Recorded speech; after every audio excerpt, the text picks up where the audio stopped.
Ladies and gentlemen, this YouTube channel vlog show is of authenticity, inspiration, and realness. It is also about personality, good times, and fun. This is Eric Lima Shenanigans of 1977. And now, here is your host of the show, Mr. Big Beefy E himself, the elder statesman of Rant and Rave, and Mr. Shenanigans himself, Eric M. Lima. Thank you very much, Mr. Announcer, sir. Well, hello there, everyone. Welcome to yet another episode of Eric Lima Shenanigans of 1977. This is episode number 1055. What's going on, everybody? Well, I'll tell you what. I survived a supposed snowstorm, but it wasn't as bad. It's when a lot of snow came down this morning. I think we only had 3.5 hours worth of snow, but it didn't stick to the main roads. It didn't stick to the pavement. That was probably the good thing. Though grass surfaces and car tops, basically non-paved surfaces and car tops, all had the snow.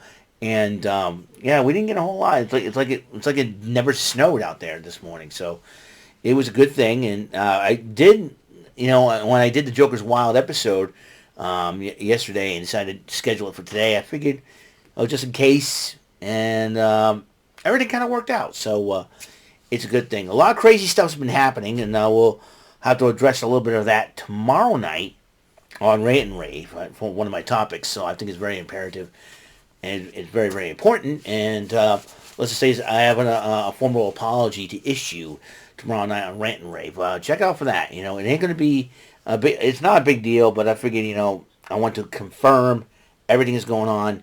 A mistake that I made, an error that I made, and we'll go from there. It's no big deal. Don't worry about it. I'll address it tomorrow night on Rant and Rave. No big deal. So just a little formal apology. I want to make it official. I gotta make like Adam Pearce and make it official. You know what I mean? So so just check it out tomorrow night. You'll see what I mean.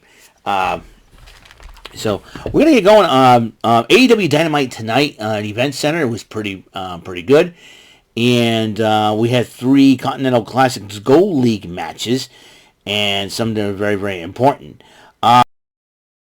Went one-on-one with Roosh. It was a heck of a fight. He took the fight outside and all that, and this was a fight that was expected, but in the end, Moxley picked up another 3 points by beating Roosh. He's got 9 points in the Continental Classic. I had a feeling like Moxley might end up going to the Continental Classic Finals at World's End. Then Roderick Strong, Renee Paquette interviewed Roderick Strong in the Kingdom. Roderick Strong had enough of the wheelchair. He decided to toss that aside. He still got his mech brakes on. You know what Roderick Strong looks like? I'll tell you what he looks like. Flanders from The Simpsons with the glasses and the short hair and the mustache. I feel like, if I go in a AEW live event and I see Roderick Strong, I go, "Hi, Flanders! Hi, Flanders! Hey, Flanders!" It looks like Flanders. Oh my gosh, Roderick Strong. Excuse me, this winter is really nuts. And Nikita Lyons is back. Yay, in the WWE, yay. NXT. Go Nikita. Or as Chayton said, our tribal cheeks. Tribal cheeks. You should be talking about Samoan woman's Never mind. Chayton, this is your fault on that one. Anyways. And Renee Paquette's work is not done with the interviews. She was going to go interview MJF. So Adam Page kind of interrupts things, and so Renee Paquette interviews him, said, "Hey, how's everything going?" And he believes that the thing between him and Swerve is not done yet, because I think he still hasn't forgotten when Swerve broke into his house and went into his son's room. That's the thing that I think that kind of bothered Adam Page the most. Then MJF interrupts Page standing outside his locker room. They start trash talking to each other until Samoa Joe decided to step in and stop the argument and said, "What's wrong with you?" and all that. So Samoa Joe is probably going nuts. So Then we have Continental Classic Gold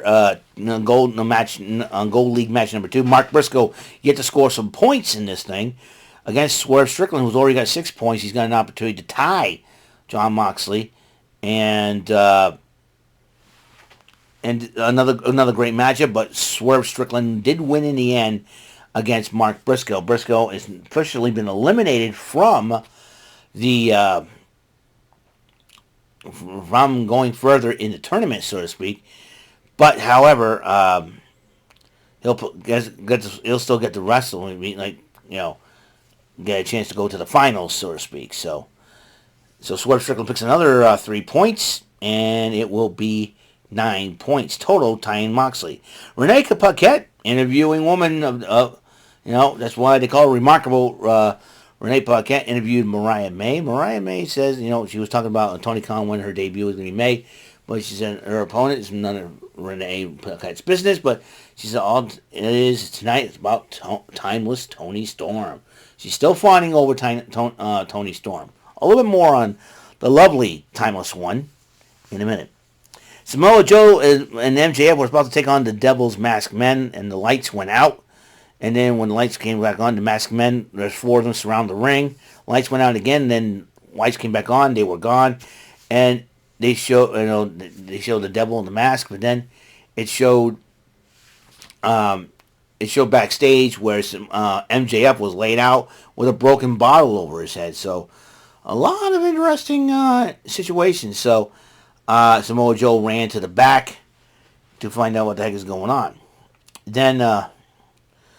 And then Jon Moxley cut a little promo about the Continental Classic until Swerve Strickland confronts him. And winter is coming next week in Texas. That's right. And then at the point where Swerve Strickland says, see you next week in Texas. So, and speaking of next week in Texas, Dynamite, the Von Erich family will make their appearance in Dallas, Texas. So that means Ross and Marshall Von Erich, along with Kevin Von Erich. So this is going to be a very interesting situation. I'm sure they're going to be promoting the movie that's coming out in December on Christmas, The Iron Claw, starring Zac Efron. So as Kerry Von Erich, the Texas Tornado. So the question is, will Zac Efron wear the Intercontinental title? Just saying, that has to be done. So, anyways. Imagine Zac Efron as the Intercontinental Champion. If Logan Paul's the United States Champion, why not? Andy's Paul. But let's not get into that one now. Like, no more celebrities. Now. Celebrities, I'm sure there's celebrity wrestling fans out there. And I'm sure Zac Efron worked with Dwayne Johnson on Baywatch, so that's another thing, too, that would help him. So, but it's good, it's good that, celebrities put in the work. And Bad Bunny put in the work. I'm sure Logan Paul put in the work as well. And so they were willing to learn. That's the cool thing about it. So, Zac Efron, who knows? He might be big into wrestling, all said and done. So, anyways, Ben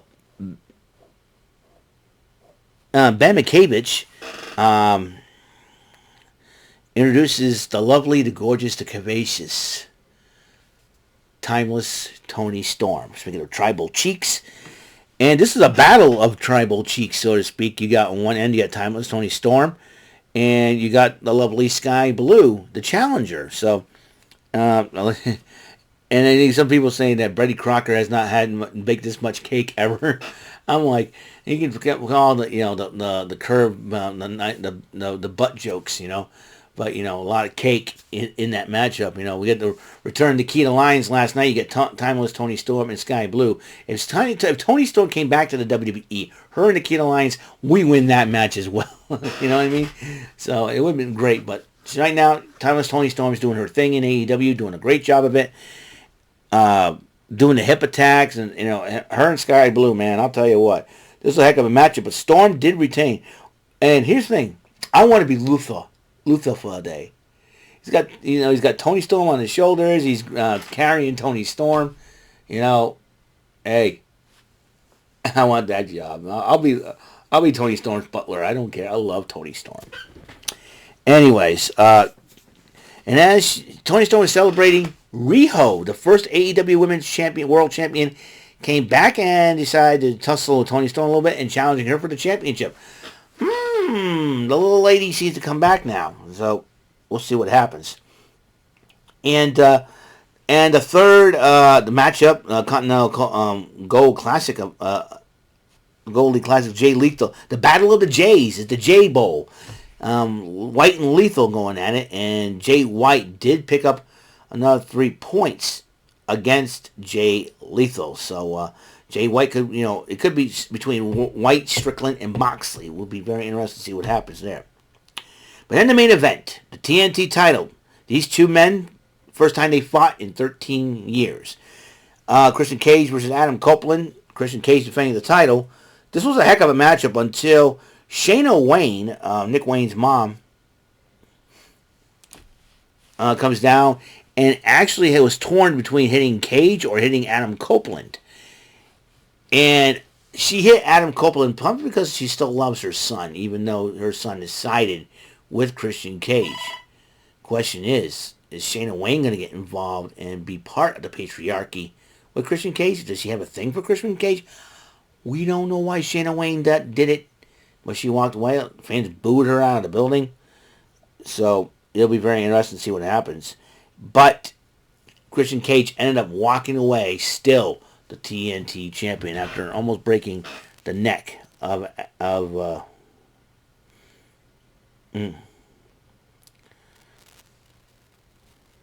So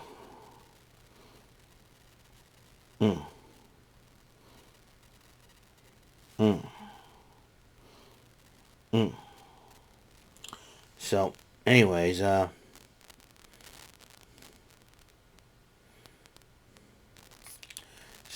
anyways, so that is that's how it is, folks. I gotta tell you, this is this was a heck of a event. Like I said, the